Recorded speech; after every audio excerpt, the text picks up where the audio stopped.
And we are back here on SportsLine. Our guest is Andrew Maraniss. He is the author of the book Strong Inside, the Perry Wallace story. We covered a bunch of stuff about him going to Vanderbilt. And you said something interesting as we kind of wrapped up the last segment. You said he was a student who studied pioneers. He knew the story of the Jackie Robinsons and those figures that were so influential in integrating sports and really integrating society in the U.S. Did Perry understand when he got to Vanderbilt in the fall of 1967 that he was one of those pioneers, or did it take some time through the process to understand he was kind of doing the same thing, just at a different spot? Yeah, I have a line in the book where it's after his freshman year, when he's been through quite a trying season on and off campus, and he considers transferring. He would have transferred to Purdue, which had been his second choice when he chose Vanderbilt.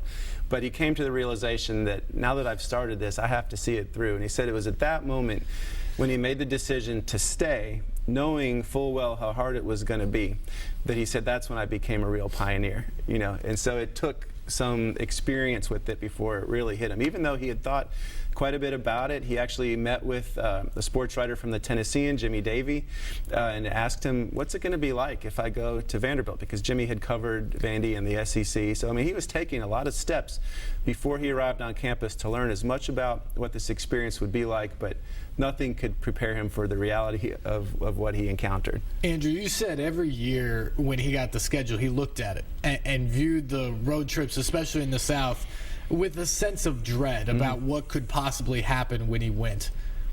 What was the lowest moment after an incident that actually happened? What was the hardest thing he had to deal with? Well, you know, that Ole Miss game was probably the most difficult circumstance that he dealt with, also playing at Mississippi State his freshman year. But what made it even harder was that his mom was dying of cancer at the time. She was sick in the hospital quite often, and she would listen to the games on the radio. And one thing about SEC basketball back then, other than Kentucky, Vanderbilt, Tennessee to some extent, these are major football schools that, you know, barely took basketball seriously, right. You know. Sometimes still don't. Still, right.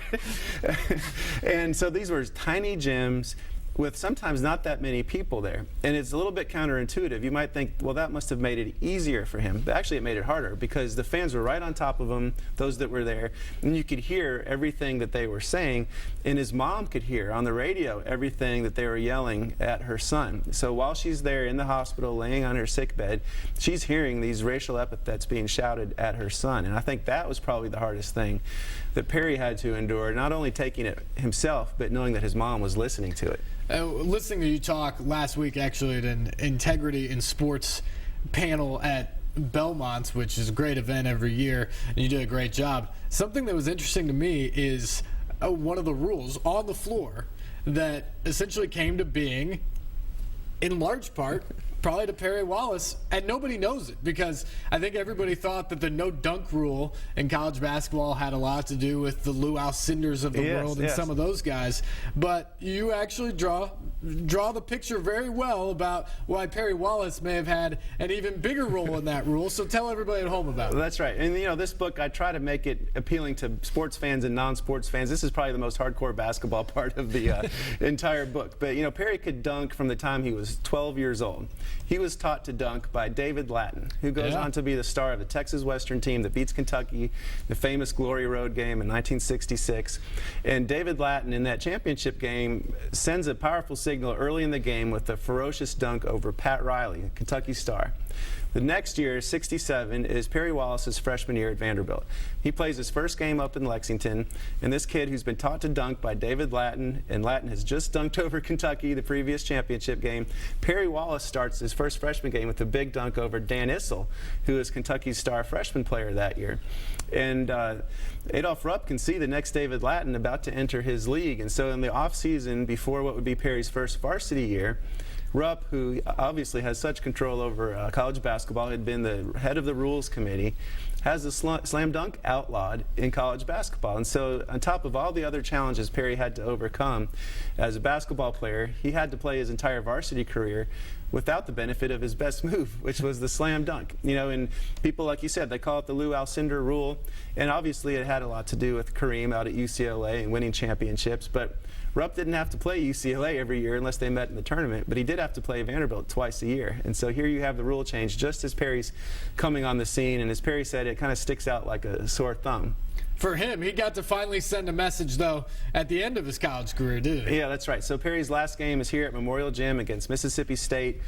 His mom has passed away before his senior season, and he dedicates the last game of his career to his mother. And he goes out and gets 28 rebounds, scores 27 points, and the last basket of his college career is an illegal slam dunk.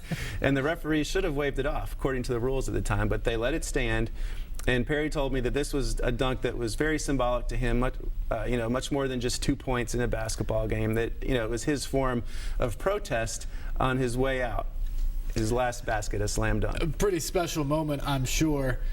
What I also found very interesting is for all he did for blacks, for college basketball, and really for Vanderbilt, he had to leave Nashville when his time was done at Vanderbilt. Explain that part of the story and where he headed off to. Sure. So, the very next day after this triumphant ending with the slam dunk, he gives an interview to the Tennessean, to Frank Sutherland, who was a young reporter, later became editor of the paper.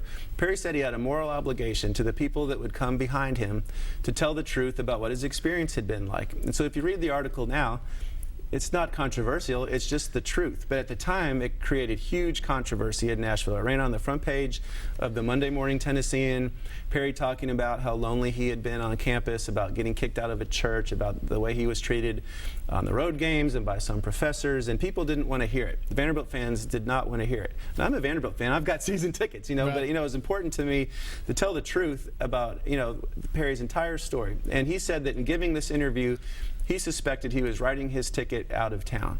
And that even though he had been a high school valedictorian, 3-time state champion, all-SEC basketball player, most popular student, could have been setting himself up for a bright career in his hometown.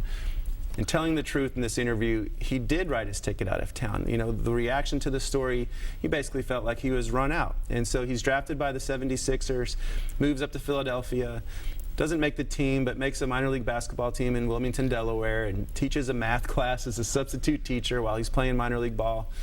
After a year of that, he goes to work for the Urban League for a year. Then he goes to Columbia University Law School, elite Ivy League law school, becomes an attorney for the U.S.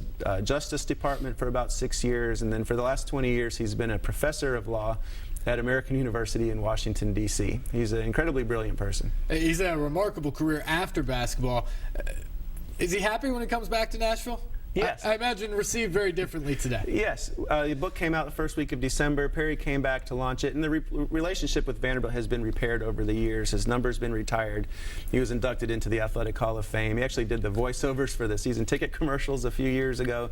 So he's very, involved with the university. And when he came back, it was just an incredible response at the downtown library where we had our first launch event. 400 people showed up. People waited in line for 2 hours to meet Perry and to shake his hand. And the most touching thing for me was seeing classmates of his from the Vanderbilt class of 1970 come up, many of them with tears in their eyes, just to see Perry and to express some measure of regret that they hadn't done more to help him at the time, and to let him know that, that in many ways they loved him and that they finally sort of understood what he had been up against and really appreciated it. We have just about a minute left, so not a lot of time, but one of the things that stood out to me the most, it was just a very simple story about his roommate from the team who probably didn't understand it at the time, but all these many years later had a meeting with Perry and said, now I get it. Yes. To me, that was big. So I start the book with a chapter that's not even a full page. You can get right into the book. And it's about his teammate Bob Warren, who had grown up in rural Kentucky, only knew 2 African Americans his whole life before he arrived at Vanderbilt. Was a great basketball player, but never really understood what Perry, his teammate, was up against until he played about 10 years in the ABA. And most of his teammates in pro basketball were African Americans. So 38 years later, after getting some insight into what his black teammates had been facing, he said, "Oh my God, what must Perry have been dealing with?" And so, you know, almost 4 decades after he had last played with Perry, he shows up at his office in D.C., walks in and says, "Perry, please forgive me. There's so much more I could have done." That's a great story to start it off. The whole book is good. The book is called Strong Inside. The author is Andrew Maraniss. You can check it out, andrewmaraniss.com or wherever books are sold. And credit quickly to your wife, too, because you've been married to her for 7 years. You worked on the book for 8. Yeah. So she doesn't even know you. She doesn't really know me yet. We'll We'll see how things go when she gets to know me. Andrew, thank you so much for coming in. Best of luck with the book. Thanks so much. Andrew Maraniss. We got to take our final break. We'll be back after this.